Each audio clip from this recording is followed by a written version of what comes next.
So welcome, everybody. I'm Ellen Metzger. I head Connections, and we're delighted to be sponsoring this afternoon with Michael Palmer. Let me tell you just a little bit about Michael. He's a photographer whose work has explored the architectural legacy and relevance of the German-Jewish exodus from Germany in the 1920s and 1930s. His first photo book documents previously ignored aspects of 1930s buildings in Tel Aviv's historic White City district, a center for German and other Central European refugees in the 1930s.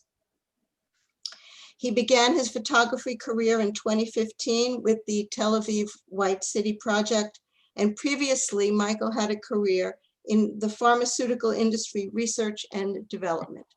So I'm going to turn it over to Michael. Welcome and thank you. Thank you, Ellen. Thanks for inviting me, and thanks everybody for coming today. I've been looking forward to this presentation, and I'm really excited to be able to give it over Zoom. So first, I want to just have a note about how I got into this. Ellen mentioned I wasn't actually born a photographer. So I worked in pharmaceuticals, and during part of that time, I actually was working in Tel Aviv. And there's a neighborhood in Tel Aviv that Ellen mentioned called the White City, which is also known as the Bauhaus district in Tel Aviv. And during my lunch breaks, I loved to walk over there and take a look and see what was going on. The buildings were fantastic, and the streets just had a wonderful ambience that was really enjoyable. A few years ago, about 5 years ago, I was back in Tel Aviv and went back to my old haunts there, including this area, and the buildings were still there. They were actually in better shape than they were when I worked in Tel Aviv. And I signed up for a tour with the Bauhaus Center in Tel Aviv. And the tour is given by the director of the Bauhaus Center, Micha Gross. So I did that, and I was talking with Micha. And over a couple of conversations, he mentioned that he publishes books about the White City and about Tel Aviv. And he had a new one that he wanted to do. He needed a photographer. I had a camera when I went on the tour with him.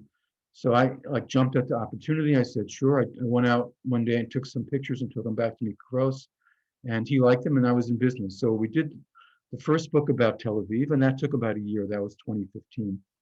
And when that was done, I had really enjoyed the experience, and I spoke with Micha about what to do next. And he mentioned the architect, Eric Mendelssohn. And what was really intriguing for me about Eric Mendelssohn was the fact that the arc of Mendelssohn's life really paralleled the arc of Jewish experience over the first half of the 20th century.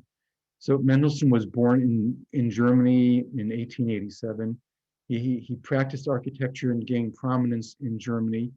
With the rise of the Nazis in 1933, he was forced to leave. He went first to London, then he was in Palestine. From Palestine, he moved to the United States, and he ended his career building these synagogues we're going to talk about today. So the fact that his story wasn't simply the story of one individual, but it was really a story of one individual that brought along the story of the Jewish people during those really eventful years, made Mendelssohn of great interest to me. And Micha recommended that I speak to Professor Iter Heinz Greenberg, who in 2015 was working at the Swiss Technical College in Zurich, but she had worked for 10 years teaching at the Technion before that. And she is one of the world's experts on Eric Mendelssohn, and she was enthusiastic. And she mentioned that Mendelssohn's work in the United States is really under-documented and under-discussed, and there was really a need for this kind of treatment of what he had done. So I was in business. She encouraged me. She wrote an essay for the book, and she helped me orient myself towards the buildings and his work, and then I started. So what we're looking at on the screen right now is the front cover of the book, and if you're interested, you can get it on Amazon. If you search on Eric Mendelssohn and my name, Michael Fred Palmer, then we get taken to the Amazon page for this book. So we'll have 4 things we're going to talk about today. Oh, one other thing first. I'm going to stop for questions at about the midway point in about 25 minutes or so. And then at the end of the presentation, we'll have a chance for questions again. So there'll be 2 opportunities to ask questions, one midway and one at the end. So we're going to have four sections of four big units today. First, dwelling and wandering. That's a little bit about Mendelssohn's life before he left Germany, really. We'll look a bit at Erich Mendelssohn's circle of friends and acquaintances in Berlin and in Palestine, because it's very interesting to see who Mendelssohn thought about and who he talked with and who he was friends with during his years in Europe and in Palestine. Then we'll look at his wandering phase, where he built, and finally we're going to end up in America, and that'll be the bulk of the discussion today, looking at Erich Mendelssohn's synagogues in the US. So he had a life that took him really almost around the world. So as I mentioned, he was born in Germany in a town called Allenstein in East Prussia, which is part of Poland right now. He moved to Berlin and opened a practice there. In 1933, with the rise of Hitler and the Nazis, he had to leave Berlin. He moved to England and he was there a few years. In the mid-30s, around 1935, he also opened up an office in Jerusalem. So for maybe 2 or 3 years, the latter part of the 1930s, he was making a very, very long distance commute between his office in England and his office in Jerusalem. At the end of the 30s, he relocated to Jerusalem completely and made Aliyah and lived there until 1941. In 1941, the war in the Mediterranean and Africa and Europe was raging full tilt. And all the building materials in Palestine were being requisitioned by the British for the war effort. There was no concrete, there was no steel, there was no capital to build the building, and probably people really weren't thinking about much building anyway. For Mendelssohn, that was a very frustrating experience. He wanted to always be active and be an architect. So he was able to get a visa for himself and his family to come to the United States. And because of the war in Europe, he took this very roundabout route that we're looking at here. So it was Jerusalem to Basra, Basra to Karachi, Karachi to Bombay, Bombay to Cape Town, Cape Town to Port of Spain, Trinidad, and finally Port of Spain to New York. And he spent the war years in New York City in the Hudson Valley. And then in 1945, he moved to San Francisco. And that's about the time he was eligible for US citizenship and could resume his career as an architect. During the war years, he had supported himself as best he could through lecturing and teaching. So we'll look at his life in Germany. So this is the Erich Mendelssohn. He's the second from the left with his sisters and brothers in Allenstein, Germany. And a couple of notable points about this photograph. First is Erich and his brothers and sisters are certainly well-dressed, they're well-fed, they're cared for. They were living a fairly prosperous life in Allenstein. In fact, his father was a haberdasher and had a dry goods store in the town, and his mother was a milliner. And they were successful in those businesses. And in fact, what is kind of unusual is Erich Mendelssohn's father was voted to some honorary positions in Allenstein in the German community. So his father and his mother and his family were always self-identified as Jews, unlike other Jewish families in Germany. They were always proud to be Jews, and they weren't ashamed or afraid to let their neighbors know who they were. And they were apparently accepted by the community, even though anti-Semitism in the 19th century, and of course later on, was a serious issue for Jews living in Germany then. So his father had honorary positions. Erich did well, and when he was around 21, about the time this photo was taken, he went to technical college in Munich. So he loved art, of course. He was an architect. He also loved oil painting. So this is a picture of him around the time he was 21 years old. And you can see he's painting a landscape, probably somewhere in Munich or thereabouts. This is Louisa Maas. Louisa Maas was to become Erich's wife. She was about 16 when this photograph was taken, and that was actually about the time that she married him. So she loved the cello, she loved music, and she at one point in her life, before she married, had ideas about becoming a professional cellist, but that wasn't to be. In those days. A married woman really couldn't have a career outside the home. So she kept up with the cello. She always had the cello near her, and she played it with various people and practiced all the time. So that was an important part of her life. This is the happy couple in 1916, about the time they got married, Erich and Louisa. And World War I was, of course, going on at this point in time, and Eric was in the German army. And his initial posting was to the Eastern Front, and he faced the Imperial Russian Army. When the Bolsheviks took power in Russia, they signed a peace agreement with Germany, and Eric was moved to the Western Front. And he spent the rest of the war on the Western Front until he was decommissioned. Then he moved to Berlin in 1919 and opened up his practice. And 10 years later, as we can see in this photo, he was doing really well.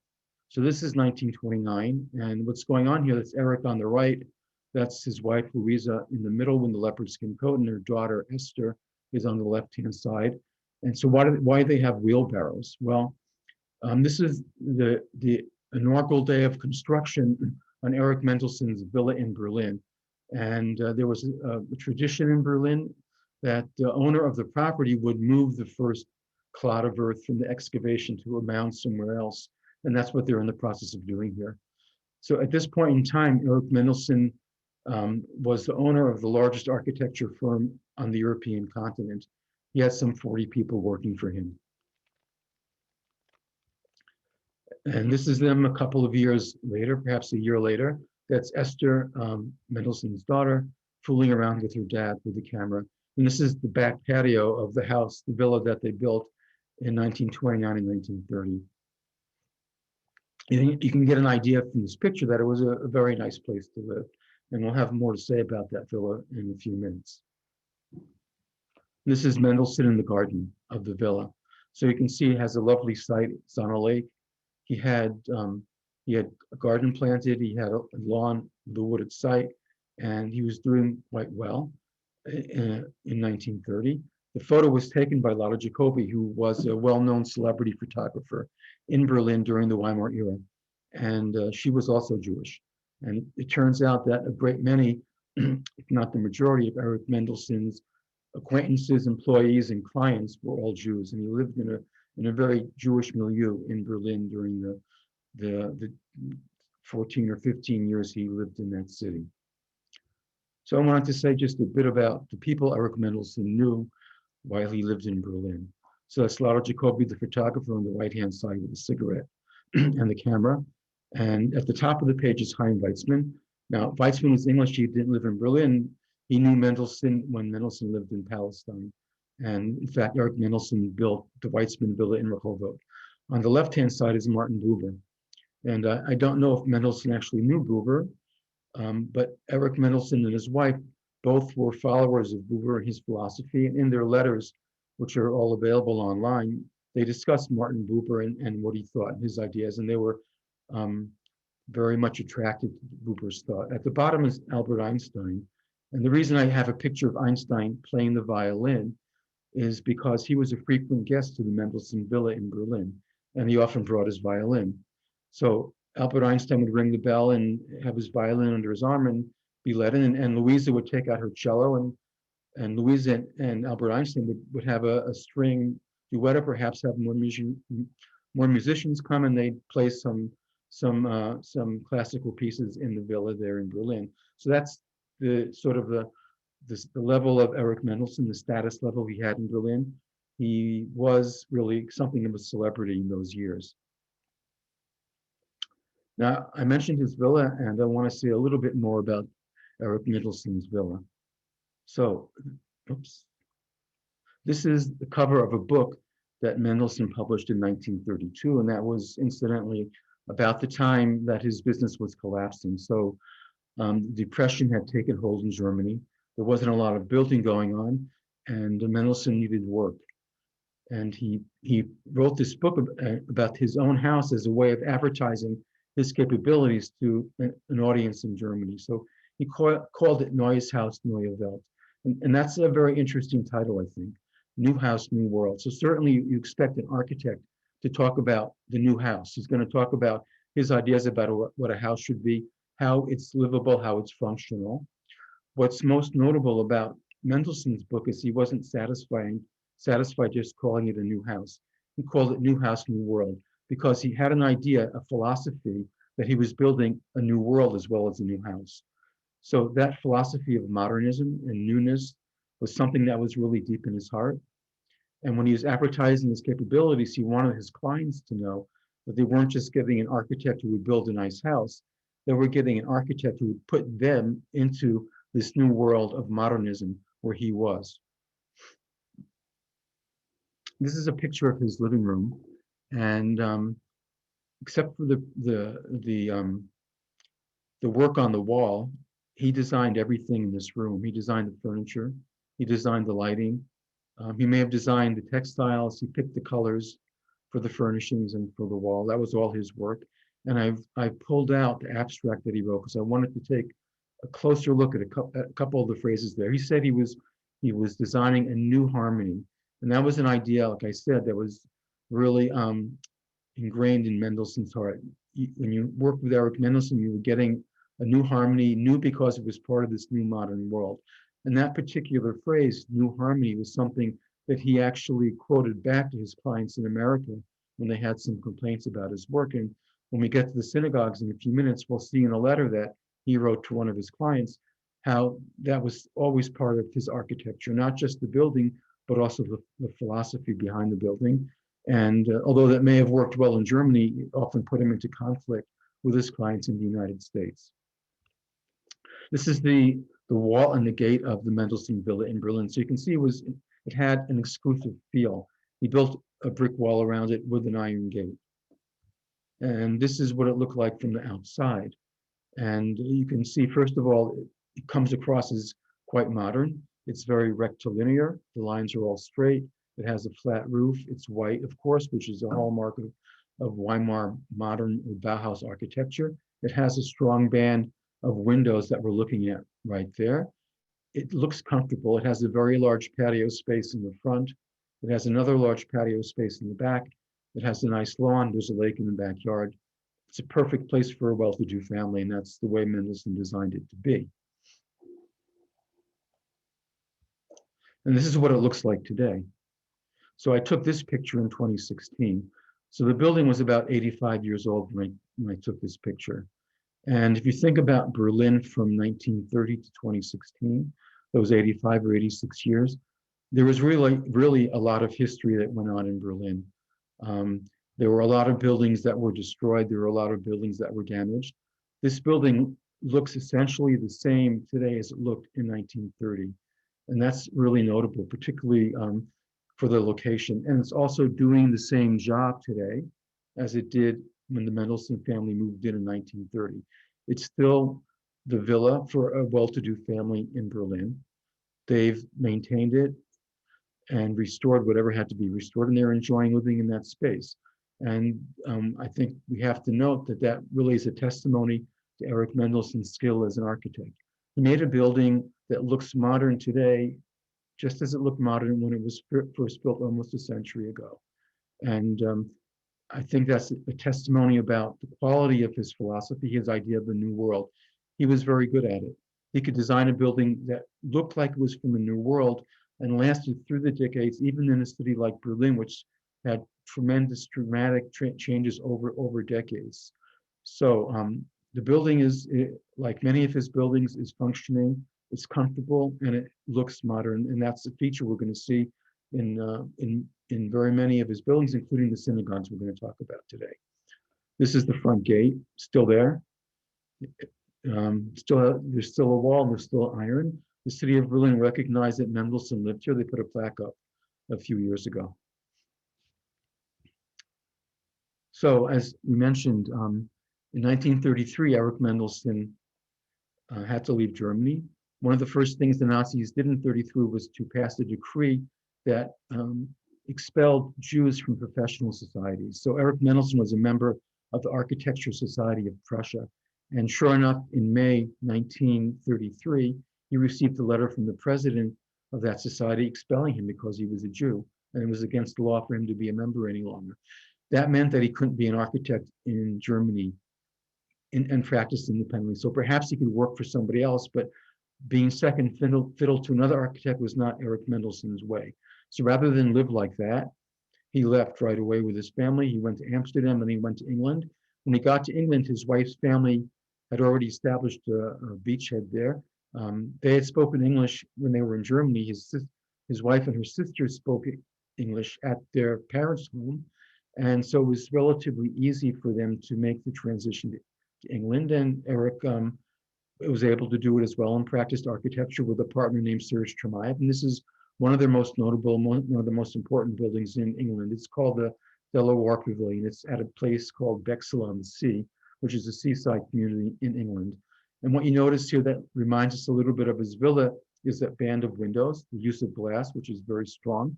It also has this curved structure. So he's relaxed his reliance on strict rectilinearity. Here he's gone to a little bit curved structure. And he said that he liked to use curves because he felt that it softened what he saw as harshness in traditional isn't the right word, but in the usual Weimar architecture or the Bauhaus architecture, which was really very much devoted to the rectangle. He wasn't devoted to rectangles. He really was happy to have a building that had a softened edge to it like this. And we'll see this again, for example, in this structure. So this is the Chaim Weizmann house in Rehovot, Israel. And what you see when you look right down the center of the pool is that curved structure that looks a lot like what we just saw in the Bexhill Pavilion in England. So that was something Mendelssohn liked to use. He's reusing that idea right here. As I mentioned, that's an Eric Mendelsohn idea of modernity or modernism. It's not a Bauhaus idea. He was really a separate person from what went on at the Bauhaus.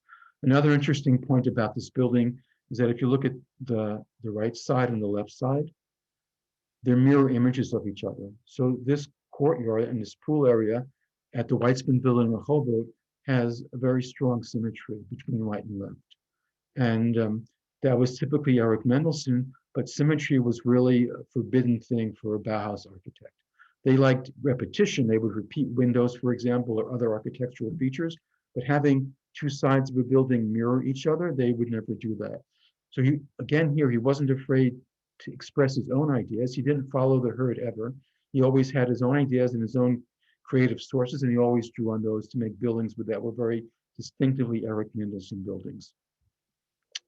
Now, what I like to do at this point is stop and see if anybody has got a question, and then we'll go into his work in America. So if you've got a question or a thought at this point, I'd really be happy to do my best to answer it for you. Michael, could you make it so that we could all see each other and I could see if Yeah. anybody raises their hands? Mhm. Okay, thank you. Well, I had one question to start.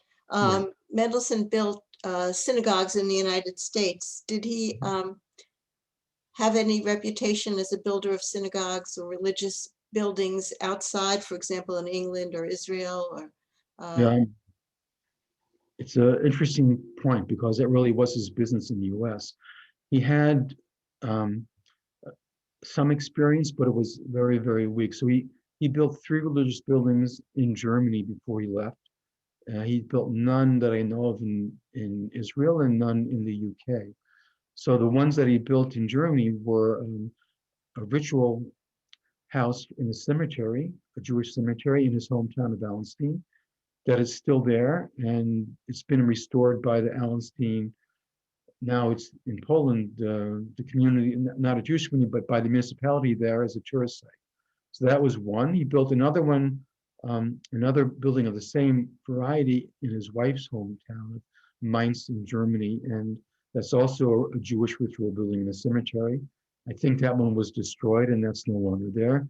And the third one in Germany was a community house for the Jewish community, I believe in Aachen in Germany.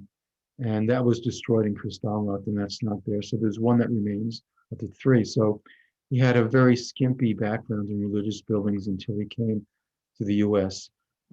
Despite that, he always identified himself as a Jew, and he was always proud of that. In fact, he was a Zionist. He lived in Palestine for a while. I see that Janet has a question. Yes, I was very interested. This is a wonderful talk. Thank you. And I was very interested to hear about the Mendelssohn family. I'm myself of German Jewish extraction. And of course, such a distinguished family in many periods in Germany. I just wondered about that connection, a little bit about Felix Mendelssohn and Moses Mendelssohn. I know that Felix Mendelssohn spelled his name differently.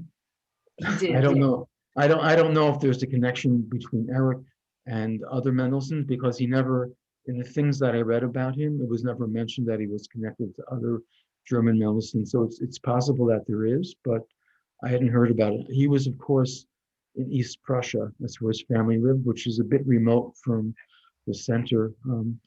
So if anybody else has information, I'd be happy to hear about it, but I don't really know about that link. Thank you. You're welcome. Susan? My family is, my great-grandparents were from Holstein. And have you visited that building? No, I haven't. No. My co-author. I haven't been there either, but I didn't know there were any, that building existed. Yeah, the building is there. I mean, my co-author on the book, Ita Heinz Greenberg, she was there, and she took pictures. And in her essay in the book, she has some pictures of what's there, and she was very impressed. It was actually Mendelssohn's, sort of like his thesis project in agricultural school. Uh-huh. He was Very still a interesting. student when he designed it, and it was actually built, and it has a very, to me, a very unique look. Of course, he was very young, in his early 20s, Right. and it doesn't look like his later work, but it's fascinating to see it. And it's fascinating, like so many of his buildings, to see that it's still there and people still take care of it. Right. I have to see your book for now. Yeah. Yeah. Thank you. Thank you very Yeah. much, Michael. I have a question. 19th and early 20th century German Jews occasionally converted to Christianity. Is Yeah. there any evidence that Mendelssohn was ever tempted to do that? Yeah, it's an interesting point. Yeah, it was not uncommon among Germans, especially people who were perhaps in Mendelssohn's circle, because I don't know why, maybe they felt it would make life easier for them, but it doesn't appear that he was ever tempted, nor was his wife. So they always seem to have been very firmly self-identifying as Jews. Now, they weren't observant at all. Mendelssohn really didn't care much for observance, but he always felt a strong affinity for Judaism and thought that it was something that made his life more fulfilling. He talked about it a lot. So in a sense, then, doing these synagogues, even though he had so little experience with the Jewish buildings before, was probably a very satisfying experience for him. Thank you. You're welcome. Are there any other questions? Yeah, Rhonda, you're muted, Rhonda. Thank you so much, Michael. This is a great discussion. I've been to the Delaware Pavilion, which is wonderful. And I encourage people that go to the seaside in England to search it out. It's really nice. I have two questions. One is, what was Mendelssohn's relationship with the Bauhaus, if anything? And with the Bauhaus, I'm sure he knew the Bauhaus architects. And also, is his Berlin villa still existing, and is it open to the public? Right, so I'll take the second one first. The villa is still there. I took the picture only 5 years ago, but it's closed to the public. So there's a family that's living there now, and they're very private, and they're not interested in having anybody come to see them, and they don't want to talk about Erich Mendelssohn. They just want to live there. So as a matter of fact, when I was there and I was just taking pictures of the villa, somebody shooed me away. So it's not uncommon for Mendelssohn fans to show up, but they don't want to know about it. The first question about the Bauhaus, that's interesting. When I looked at Mendelssohn's family's photo archives, they were deposited at the Getty Library in Los Angeles, and I found a picture of Erich Mendelssohn and Esther, his daughter, and the wife Louisa, sitting at a table with Walter Gropius and his wife. And Gropius was the founder of the Bauhaus and the director for most of the Bauhaus's existence. So yeah, they certainly knew each other, and they talked, and they were friendly on a social level. More than a social level, perhaps, because there was a well-known exhibit that the Bauhaus had around 1923, and they featured one of Erich Mendelssohn's buildings in that exhibit as an example of a modern German structure. So at one point, there was at least a mutual respect. I also found a letter that Erich Mendelssohn wrote to his wife Louisa in 1949, after he had dinner with Mies van der Rohe. Mies van der Rohe was the last director of the Bauhaus. So Mies lived in Chicago, and Eric Mendelssohn was building these 4 synagogues in the Midwest and spent a lot of time in Chicago. So at one point in 49, Mies had invited him over and talked about his plans for new buildings. And that evening, Mendelssohn went to his hotel and wrote to his wife, Louisa, saying that if Mies goes through with his plans, we're all going to live in a fascist society or something like that. Because Mies's idea of what buildings should look like was very stark and square. Right. And that was not Mendelssohn's idea. I think it must have brought back unpleasant memories to him. And maybe Mies's history brought back unpleasant memories too, because he was not averse to working with Nazis. So Did it was Mies have a Nazi past? he tried to get commissions, but they didn't like his architecture. It was too modern, so he couldn't get work. Same with Gropius. They both made submissions after 1933 to the government, but they were too un-German, untraditional, and they were rejected. Well, the Nazis shut down the Bauhaus. Yeah, they did. But that's right. And during that effort, And Mies, Gropius came here to be the head of Harvard School of Architecture. he went to Harvard and Mies went to Illinois Institute of Technology. Yeah. Right. Yeah. That's an interesting story. And Mendelssohn in the 30s actually wanted to found his own school called the Mediterranean School. But he was working on it. They actually had land in Marseille, but they couldn't get funding. And then the Depression sort of killed the whole project. So he had his own ideas. And I think maybe he thought the Mediterranean idea was a warmer idea. And he was more for perhaps the Mediterranean idea than for the Nordic Bauhaus idea. So he could live in both worlds, but there was really a distinction between his working and the Gropius Mies kind of approach. Have you had a That's an question? interesting field of study, actually, or point of study. Yeah. I haven't seen much written about that at all. Yeah. I mean, I know that Ita, who worked with me in this book, wrote her own book about the Mediterranean School, but it's in German. I haven't read it because I can't read German. So she's done research on it, and there is some published in English in translations of her work and other work. So if you look hard enough, you can find it. But it's not a big topic. You're right. Was he in touch with Gropius when he came to the States? Gropius was still alive, I think, right? Gropius was in Cambridge, Right. Cambridge, Mass. I didn't see anything that indicated he had any contact with Gropius. Just this one letter about Mies.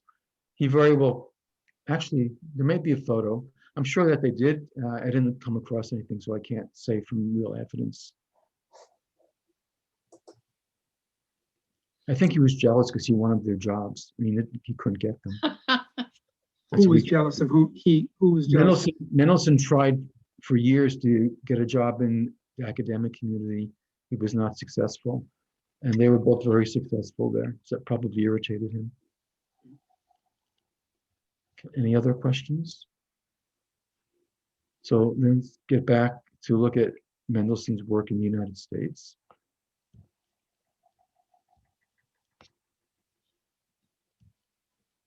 So we're going to go to what he did in America. So he left Palestine in 1941, I think May 41, and made it to New York about the same time, a few weeks later after that long trip. And only 6 months after he got to New York, he had an exhibition at the MoMA in Manhattan, Museum of Modern Art. And that ran from November 41 till January 1942.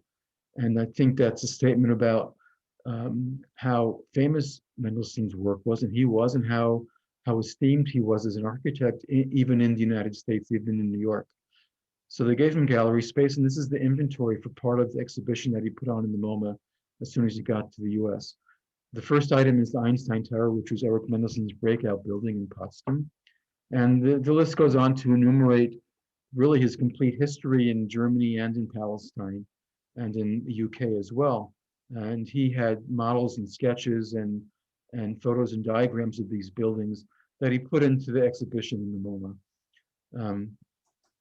So I'm showing this really just to make the point that he wasn't an anonymous architect. He had a following. He really was well respected here as soon as he got off the boat.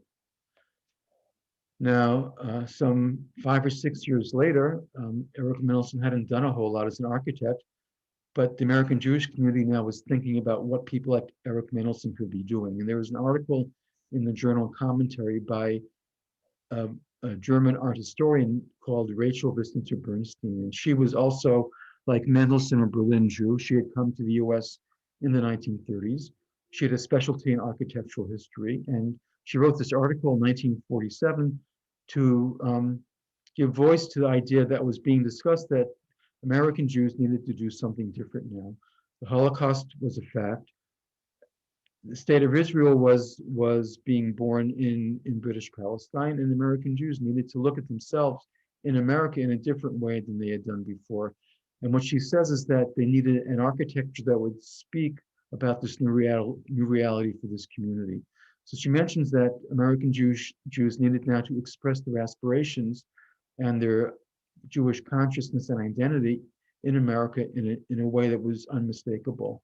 She says that historically Jewish communities were averse to doing this. They wanted to be inconspicuous and blend in with a larger community and not stand out.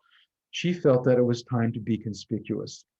And as a matter of fact, she mentions Eric Mendelssohn and 3 other architects by name in this article, saying they were just the men who could go ahead and make these aspirations and dreams a reality with synagogue architecture. So Mendelssohn embraced this, and a couple of months after her article, he wrote a companion piece to that saying, yeah, I'm ready. And I like her ideas, I'm ready to do it, and call me up. And his buildings were kind of flamboyant, and I think he was probably the ideal vehicle for these new ideas about synagogue architecture to be realized. So one of the buildings that he built is Mount Zion Temple in St. Paul, Minnesota, and this is what it looks like now. I took this picture about 4 years ago, and I think we can all agree this is kind of a flamboyant building, especially if you're thinking about, say, 1950 and what synagogue architecture had looked like before then. This makes a very large statement. It stands out. It's very conspicuous.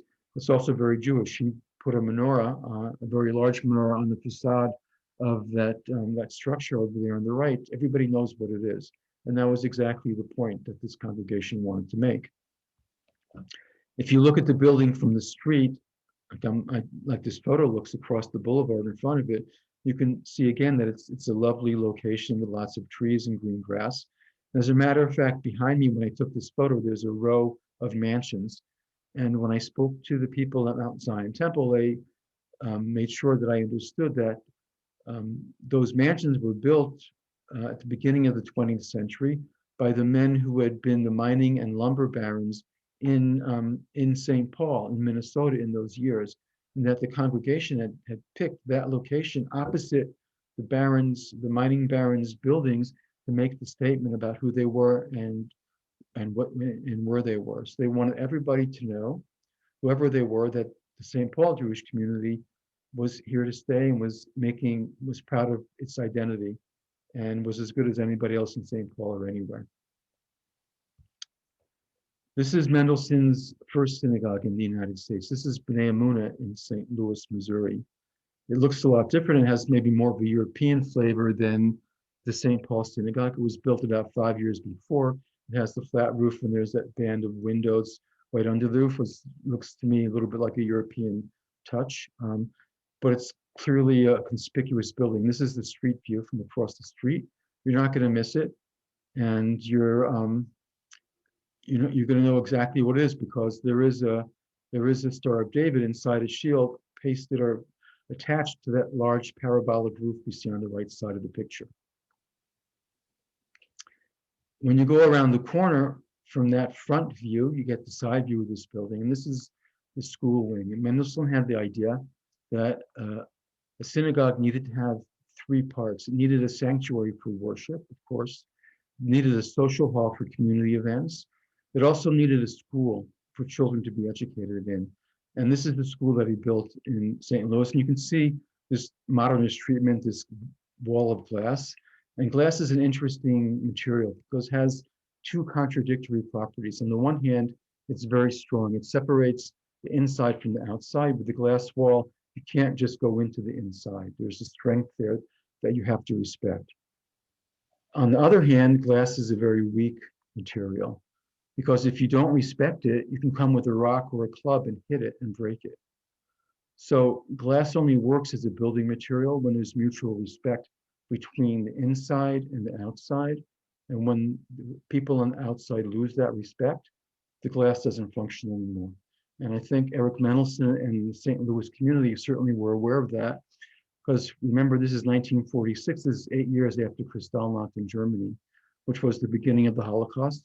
And the hallmark of that horrible event was that Nazis went throughout Germany and smashed the windows in every synagogue they could find, every Jewish shop or store, and Jewish homes. So they showed that when civility is gone, when that respect is gone, glass fails as a building material. But here it is on the school in St. Louis. So that's making the statement, I think, that St. Louis isn't Berlin and America isn't anti-Semitic, and we're here, and we're even going to put this material as the barrier between inside and outside in our school. So it was a statement that's very much in the spirit of the Rachel Vissenser article and Eric Mendelssohn's spirit about what it means to identify as a Jew and what that says about your position in the community. This is Park Synagogue in Cleveland. And when this was built around 1948 or so, that dome that you see there in the center was the fourth largest dome in the world. And it made a strong statement. It's certainly conspicuous. You can't avoid it. It has the tablets of the commandments on the top, so you know it's a Jewish building. It's right there in plain sight, and it has, again, this glass wall at the base of the dome. And this is what the front door of that synagogue looks like. So we see the dome on the left, and if you look at the door, you see that there's something that looks like an anchor on the right and left of the doors, like that, and that's actually the Hebrew letter Shin. And Mendelssohn, particularly at the Park Synagogue in Cleveland, had something of an obsession with the Shin. So he wove that Shin idea throughout the building. Like every time you turn the corner, there's another Shin that he put there.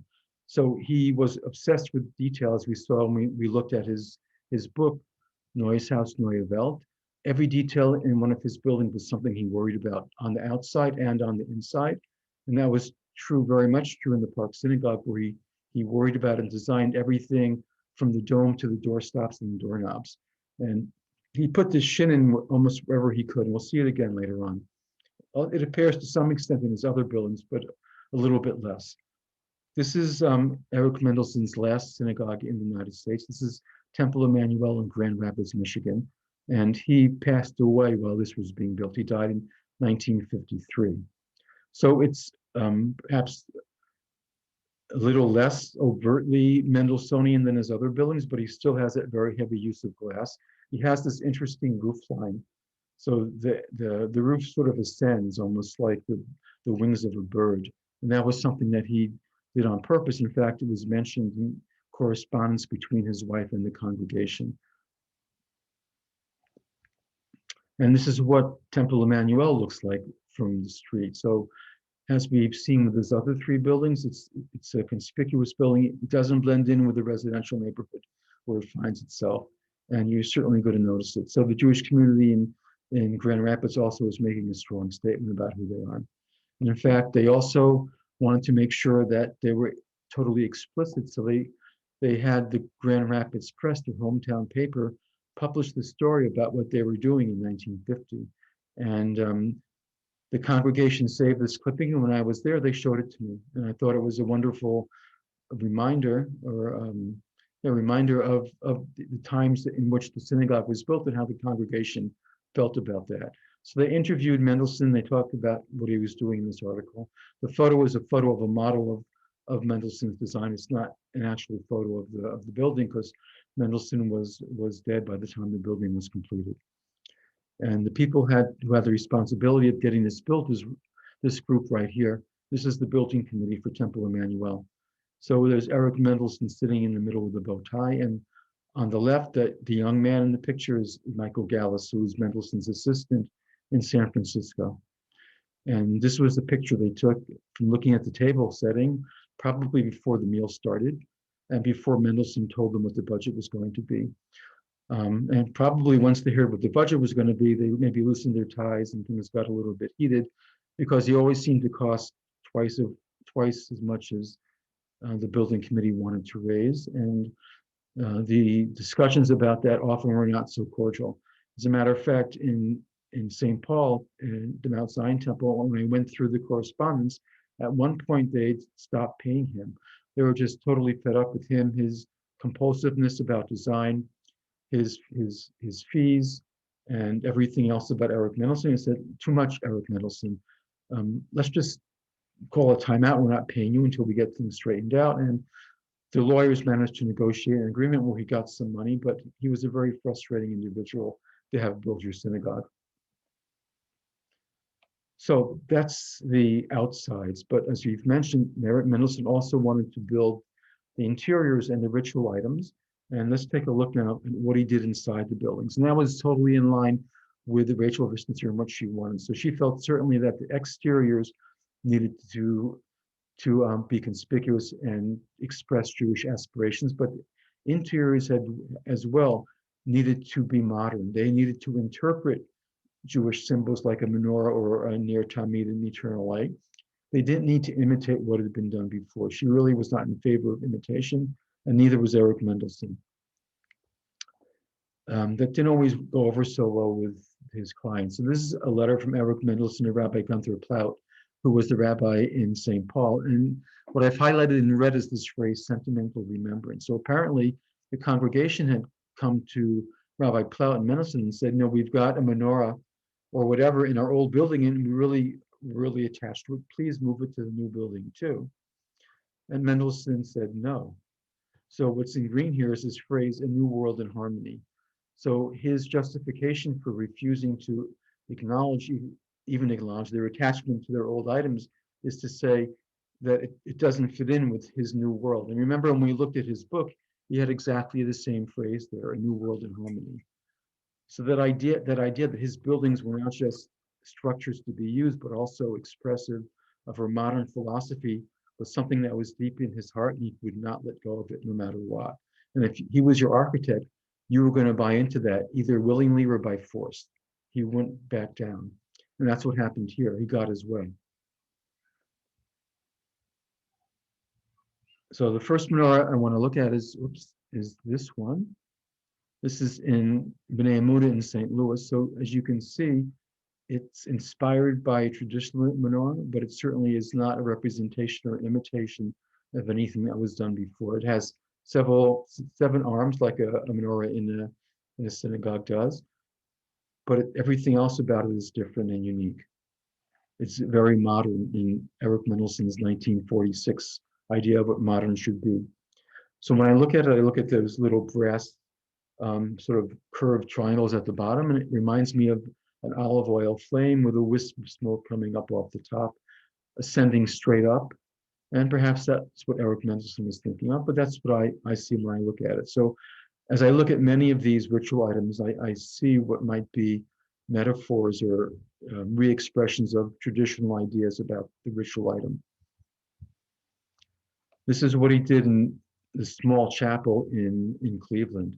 So in Cleveland, there's a large sanctuary under the dome, and underneath that, there's a small room, and that's what we're looking at right now. And he's built these two identical menorahs there, and obviously they're unlike what he did in St. Louis that we just saw, and that's typical of Mendelssohn. Each one of his items is a unique creation. He was really a boundless source of creativity throughout his career. So these have a round cross section. They have more of the traditional menorah shape, and we can recognize them as being inspired by, but not imitating, the idea of the menorah. And in St. Paul, this is the menorah that perhaps the congregation was objecting to. This is what he built, and it's very rectilinear, very straight up and down, like the walls are. He put those slats of wood on the walls there, and the menorah shape, the menorah and the way the arms go up kind of work with that and reinforce it a little bit. It's metal though. Metal was a very modern material that modernists love to use. When I look at it, I have sort of an odd interpretation or odd feeling. It looks to me like a crankshaft for a car. And certainly the modern idea really thought that machines were great, and Mendelssohn may have subscribed to that as well. Maybe he was inspired by automobiles and cars and that whole idea of movement, and that was what he had in mind when he built this. I don't know any evidence of that. That's what I feel when I look at it. And in Temple Emmanuel in Grand Rapids, Michigan, this is the menorah. It looks a bit like the one he put in Cleveland, except here the cross sections of those arms is square and not round, and the design of the whole thing is a little bit different than what he did in Cleveland. So again, we have 4 menorahs, all in use today, all of them cherished and saved by these congregations over the 70 or 75 years since Eric Mendelssohn designed them. And the Torah Arcs. No, this is B'nai Emunah again. This is the Torah Arc that Mendelssohn designed for St. Louis. And if you look at the top, you've got the tablets of the commandments and the wings of the cherubim sort of coming off the sides, and kind of an abstract modernist idea made out of metal. And underneath, you've got the doors for the Ark of the Torah. And when you look up close, this is what you see. And you can see we've got these wavy lines there. And that reminds me of water.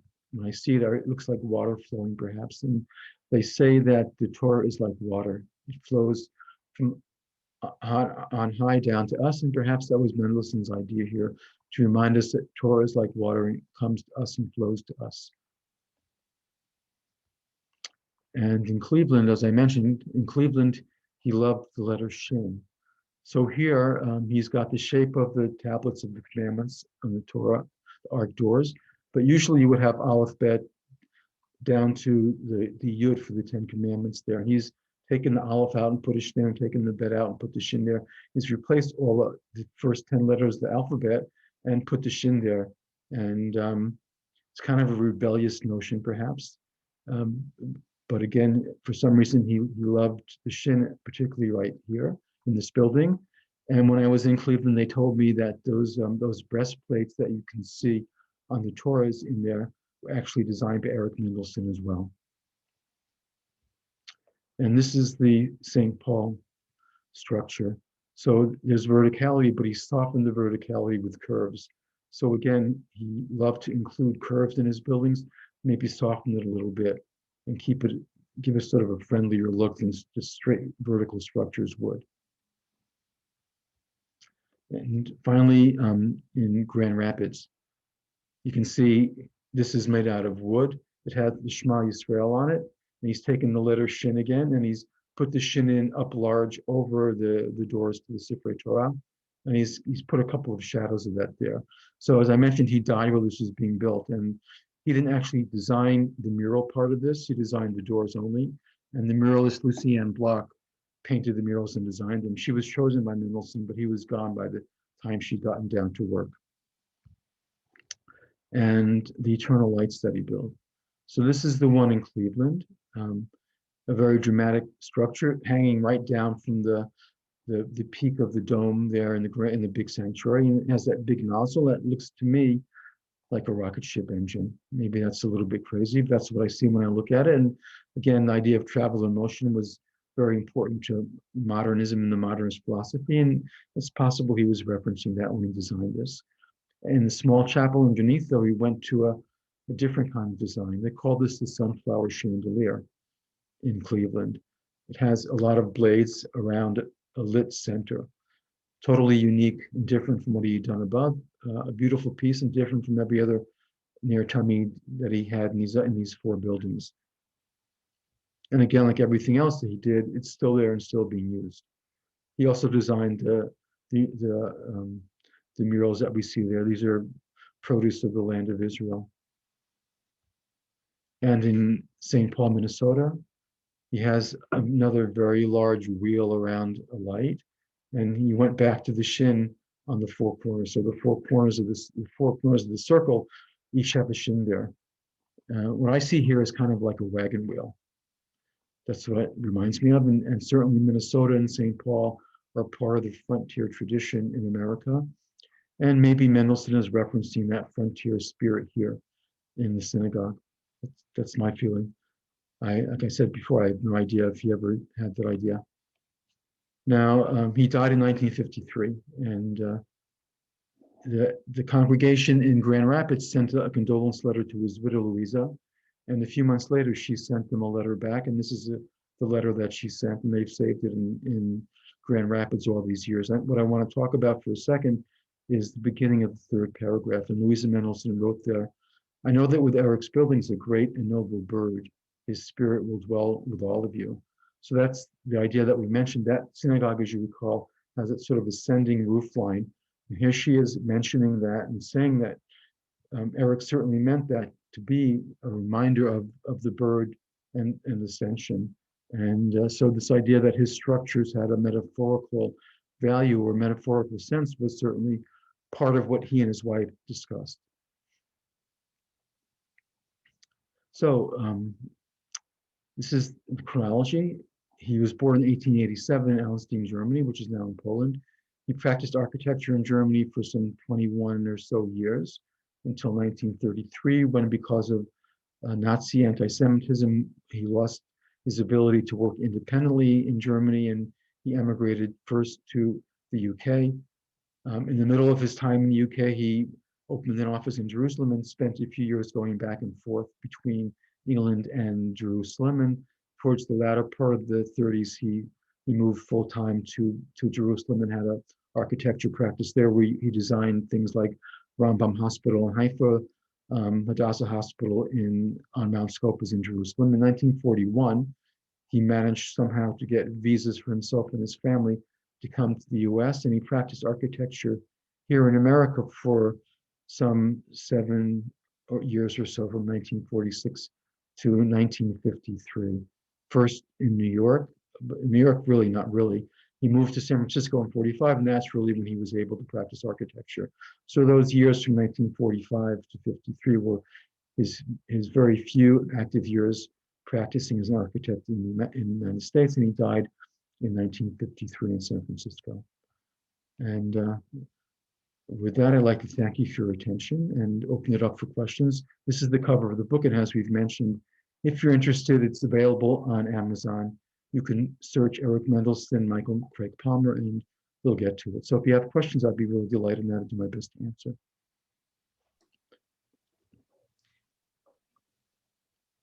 So let me start out. Michael, is it true? So these synagogues are still in use? They have congregations and... 3 of them are still in use. The 4th one, the one that's in St. Louis, is a community center, a creative arts community center. It's not a synagogue anymore. The synagogue moved in the 1980s, I think, and they sold the building to the Creative Arts Center. So it's still used as a community center. They're still basically using the floor plan and layout that Mendelssohn designed, and they've preserved the exterior very much to look the way it looked when he had built it, but it's not a synagogue anymore. The other 3 are still actively used as synagogues. The one in Cleveland, the Park Synagogue, is a part-time synagogue because they too have another building, but they do still use that building on a monthly basis. Mm-hmm. Thank you. Other questions? Rhonda, yes. You're muted.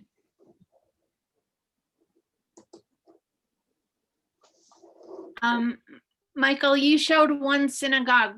I think it was the first synagogue you showed, which was this big black structure. What was the material of those walls? They call it bronze. It's a kind of copper kind of material that they put on the exterior. This is the very first building. Yeah, panels. It has a menorah, menorah on the front. Yeah, those are made from bronze. Wow. Yeah. That was quite a building. Yes, quite a building. Actually, there are 2 of them. If you look at it, there's a big one that goes perpendicular to the street, and there's a smaller one that's parallel to the street, and they both have these bronze encasements. They call them steeples, actually. Wow. Yeah. And my other question was, why did he locate in San Francisco? It doesn't seem like you were showing anything that he did in San Francisco. Yeah. What was he doing out there? He likes San Francisco. I don't know for sure, but I imagine that he had some kind of sponsorship or friendship that took him to California and set him up. I do know that Richard Neutcher, who is a very well-known California architect, actually worked for Eric Mendelssohn at one point. And that was a connection that perhaps Mendelssohn kept up, and that may have facilitated his move out there. So the funny thing is, how come all his work was in the Midwest? He was always on planes. And he built stuff in San Francisco, but not a whole lot, and no synagogues. I don't know.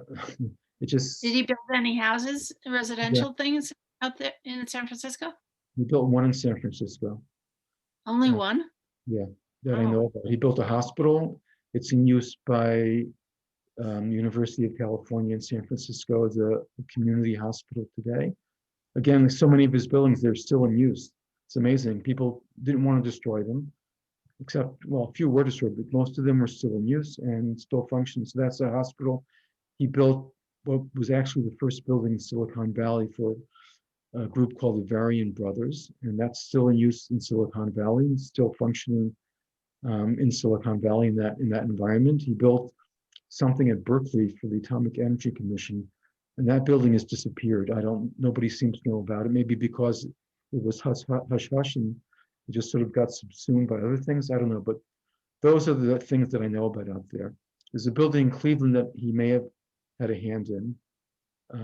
It's not for certain, but as far as houses go, that one in San Francisco was the one that for sure is a Mendelssohn building.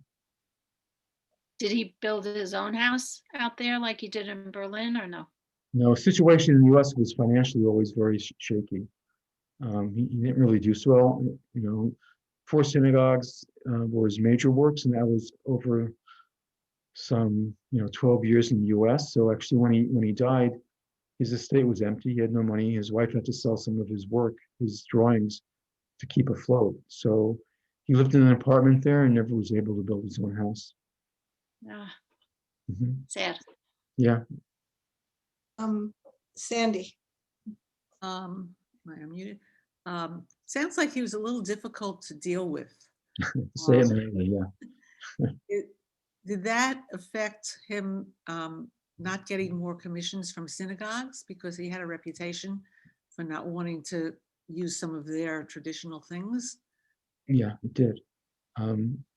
I know, for example, there's in Cleveland, the rabbi who would work with Middleton lived into modern times. He died only a few years ago. He was very old, and he had related many of his stories about Eric Mendelssohn to the people there, and I heard many of them.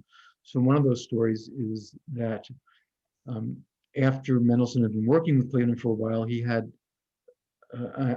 contact from another synagogue, and they wanted references, and he wanted to give Cleveland as a reference, but he went to, the guy's name is Armin Cohen. He went to Rabbi Cohen and said, "Please, will it be okay if I give you as a reference? I really need this work."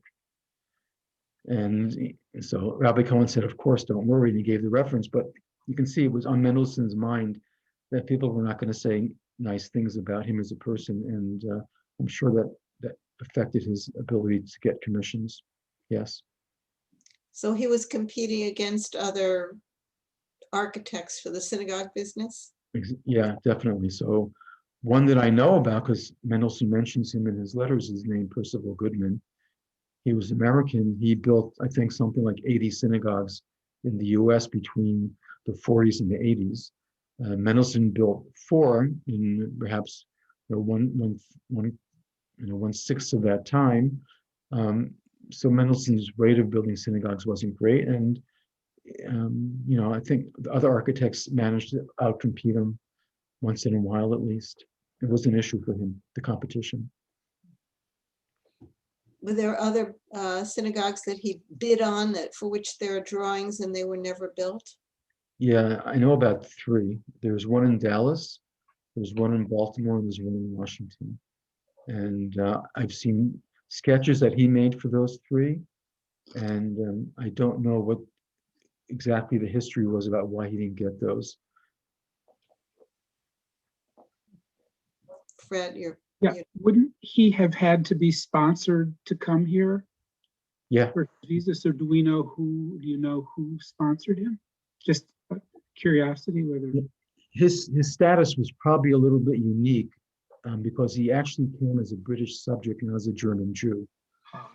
So he could have come under the quota system, which was very favorable to Britain, and not as a refugee. I don't know that for a fact. That's just a speculation on my part, but it seems not to have been a problem for him to move around.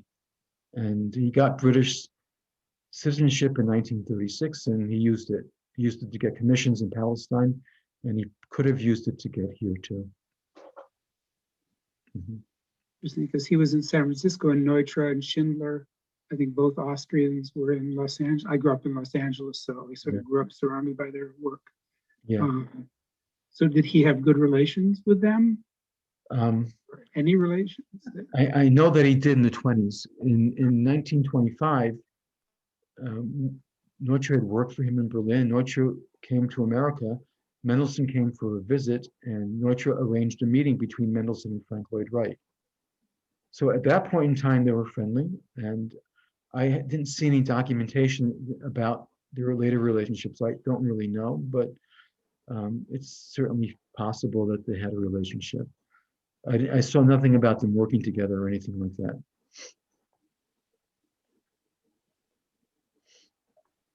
Are there any other questions? Well, Michael, this was great. Thank you. This was Wonderful. Thank you all for joining us this afternoon. I did have one other question, Michael. What's the name of the book on the White City in Tel Aviv? It's called Between the Public and Private Domains. It has the name of Mikkel Gross. Mikkel Gross is as the editor, so it doesn't have my name on the cover. So if you're looking for it, if you Google Mikkel Gross and Bauhaus Center, you'll probably get to it. And the name, though, is Between the Public and Private Domains. Thank you. Okay, welcome.